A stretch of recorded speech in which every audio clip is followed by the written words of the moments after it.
Welcome to The Explainer. Finding a number's factors is one of the oldest problems in math. But today, we're going to look at it from a completely new angle. What if numbers weren't just, static values? What if they had a hidden rhythm, a secret pattern just waiting to be found? So get this. What if you could actually find a number's factors just by walking backwards from it? It sounds kind of weird, I know. But the whole idea starts with a pretty simple question about what happens when you double a number. Okay, let's start with the basics. We've got a number, let's call it C, and it's the product of two factors, A and B.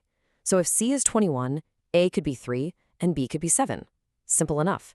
Now, if we double C, it's a mathematical guarantee that 2A and 2B will be factors of that new bigger number, 2C. So we know these new factors exist, but where do they actually show up? Your first gut reaction might be, well, they've got to be somewhere between our original number C and its double, 2C. Seems logical, right? But let's see if that holds up. Let's go back to our example C equals 21. Its factors are 3 and 7. We double 21 and we get 42. The new factors we're looking for are 2 times 3, which is 6, and 2 times 7, which is 14. But here's the weird part. Look at the interval between 21 and 42. Neither 6 nor 14 is in there. So our first guess about where to find them? Yeah, that's wrong. This tells us something really important. We can't just think about a simple number line. It's better to imagine that these new factors live in something like a divisor shell that forms around our original number.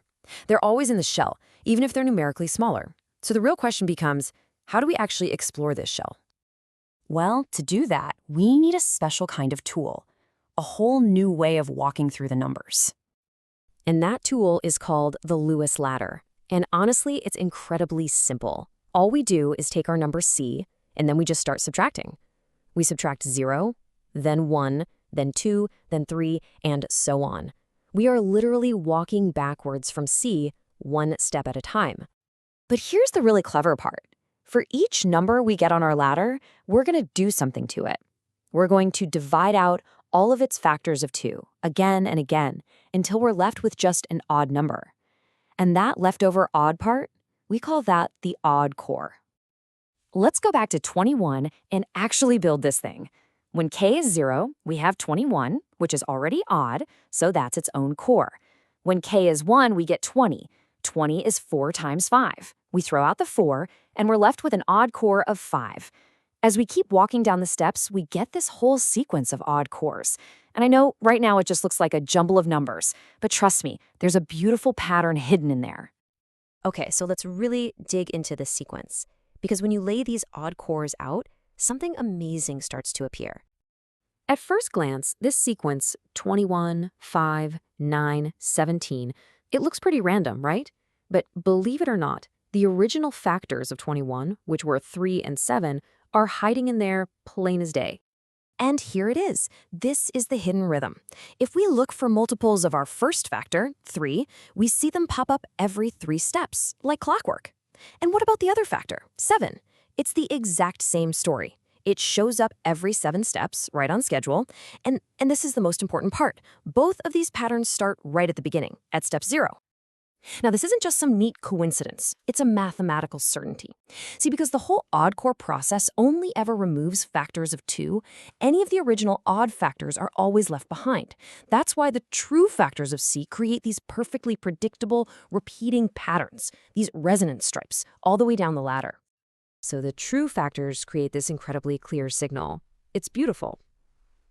But what about all the other prime numbers? If you look back at that table of odd cores, you'll see other prime numbers popping up. Primes that are definitely not factors of 21. These other primes, they also show up, but they create what we can think of as wiggles, or just noise. And this is the key distinction. The signal from our real factors, 3 and 7, creates these stripes that are anchored right at k equals 0. But the noise from other primes, like 5 or 19, they also create stripes, but look, they're all offset. They never begin at 0. So this whole geometric picture gives us a really powerful way to separate the signal from the noise.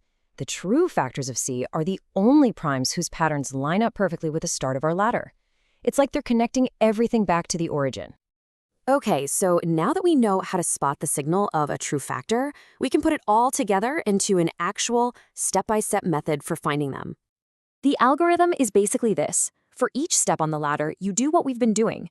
You subtract k, you find the odd core, and then you check if that odd core shares any factors with your original number, c. The way you check is with a tool called the greatest common divisor, or GCD. And if that GCD ever comes out to be anything other than 1, bam, you've hit a resonance stripe. You've found a factor. So let's try it on a tougher number, like 143.